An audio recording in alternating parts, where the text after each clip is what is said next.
Dans le monde du sport extrême, il y a des athlètes et puis il y a des ovnis, des vrais. Et lui, il bouscule absolument tous les codes de l'ultra-trail. Alors la question qu'on se pose tous, c'est mais qui se cache vraiment derrière cette fameuse casquette verte?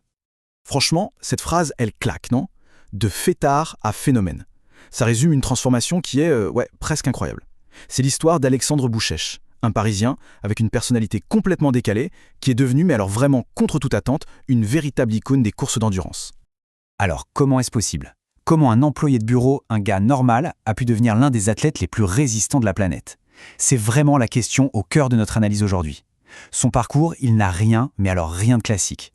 C'est un défi à la logique et c'est pour ça qu'il inspire des milliers de personnes. Allez, on plonge dedans pour voir comment tout ça a bien pu commencer. Alors oui, on parle bien d'une anomalie. Dans le milieu de l'ultra-trail, tout le monde le dit, c'est un ovni, un objet volant non identifié. Et pour une bonne raison. Alexandre Boucher, ou plutôt casquette verte, il ne ressemble à personne d'autre, vraiment à aucun autre athlète de haut niveau.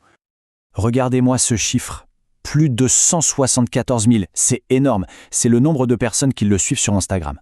Ça vous donne une petite idée de son influence, qui est juste massive. On ne parle pas juste d'un coureur là, c'est devenu un véritable phénomène, une source d'inspiration pour une communauté gigantesque. Et voilà pourquoi tout le monde l'adore. C'est une icône, un gars qui célèbre ses arrivées, même après des efforts surhumains avec une bonne bière. Ça détonne complètement avec l'image qu'on a de l'athlète d'élite super sérieux. C'est ça, une des clés de son succès, son authenticité, ce côté un peu anti-héros dans un sport qui se professionnalise à vitesse grand V. Imaginez, vous venez de courir 170 bornes, vous êtes au bout de votre vie, et la première chose que vous faites, c'est de descendre une bière, d'une traite. Cette image, elle a fait le tour de la planète trail. C'est comme ça qu'il a forgé sa légende. Bon, maintenant qu'on a planté le décor, pour vraiment comprendre le personnage, il faut revenir en arrière, remonter à ses origines. Parce qu'avant de devenir casquette verte, la vie d'Alexandre Bouchèche, elle était très très différente.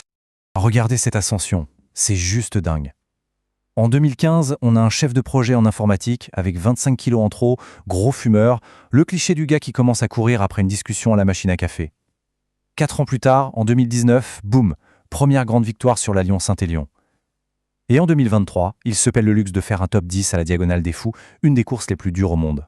La vitesse de sa progression, c'est juste stupéfiant. En moins de 10 ans, il passe du bureau aux sommets mondiaux. C'est une ascension complètement fulgurante qui défie absolument toutes les logiques d'entraînement connues. Et le plus drôle dans tout ça, sa réaction après sa toute première course. C'est lui qui le raconte. Il a dit « J'ai détesté ». Il est rentré chez lui et il a balancé ses chaussures. Fini. C'est un début qui est très très loin du glamour, on est d'accord. Mais c'est tellement honnête, ça en dit long sur le personnage. Et surtout, ça montre le chemin qu'il a parcouru depuis. Ok, on a vu le parcours, maintenant, sa méthode. Si on peut appeler ça une méthode. Parce que sa philosophie, elle va à l'encontre de tout ce qu'on connaît sur l'entraînement sportif. C'est le manuel de l'anti-athlète. Voilà sa phrase fétiche. Je ne m'entraîne pas, je cours. Tout est dit. Le point crucial, il est là. Il refuse les plans d'entraînement super stricts, les tableaux Excel, tout ça. Pour lui, la course, ça doit rester un plaisir, une liberté. Il ne s'impose rien. Il court simplement parce qu'il en a envie. C'est la passion, et rien d'autre. Mais attention, derrière cette approche à la cool, les chiffres, eux, sont hallucinants. On parle de 200 km par semaine. 200. Et pour tenir ce rythme de dingue, il engloutit 5000 calories par jour. C'est quasiment 3 fois plus qu'une personne normale. Donc, je ne m'entraîne pas? D'accord, mais il court énormément. Et pourquoi il fait ça? Sa réponse est cash, comme d'habitude. Il parle de l'euphorie du coureur, vous savez, ce runner's high, comme d'une forme de dopage légal. Il cherche cette espèce d'extase qu'il trouve en poussant son corps à bout en pleine nature. Il compare ça à une drogue, mais une drogue saine, légale. C'est cette recherche d'intensité qui est son vrai moteur. Et cet esprit complètement unique, ce côté décalé, il ne le garde pas que pour lui. Non, il a carrément créé un événement à son image. Une course, ou plutôt une non-course. On va voir ça, c'est la folie de Montmartre. Alors, accrochez-vous, l'Ultra Trail de Montmartre, l'UTM. Le concept est aussi simple que complètement barré. Il s'agit de monter et descendre les escaliers de la rue Foyatier, juste à côté du funiculaire, 271 fois. Oui, 271 fois. Au total, ça fait 80 km et presque 12 000 mètres de dénivelé positif, en plein Paris. C'est une épreuve d'endurance extrême, un défi totalement absurde qui est juste le reflet parfait de sa personnalité. Et les règles, elles sont aussi folles que la course. Bon, étape 1, survivre aux 271 montées. Logique. Étape 2, faire une montée en funiculaire. C'est obligé. Étape 3, pas de coach. interdit. Et l'étape 4, la plus importante, tout le monde se retrouve au pub après. On sent bien que l'esprit, c'est plus la fête que la compétition pure et dure. Et attention, on ne participe pas comme ça. C'est sur invitation. Seulement 20 participants. La moitié tirée au sort, l'autre moitié choisie par lui. Et les frais d'inscription? 2 tickets de loto à gratter, c'est tout. L'ambiance est surréaliste, les supporters sont encouragés à venir en tenue de ski rétro. C'est pas une course, c'est un pestacle, comme il dit, un spectacle. Bon, après cette folie de Montmartre, revenons un peu au présent. Parce que l'histoire de Casquette Verte, elle est super inspirante, c'est vrai. Mais elle est aussi bien plus complexe. Elle est pleine de contradictions. Et ça, c'est un point absolument essentiel pour le comprendre. Malgré toute sa notoriété, il bosse toujours comme chef de projet en informatique. Et il est devenu papa pour la première fois récemment. Ce n'est pas un pro à plein temps.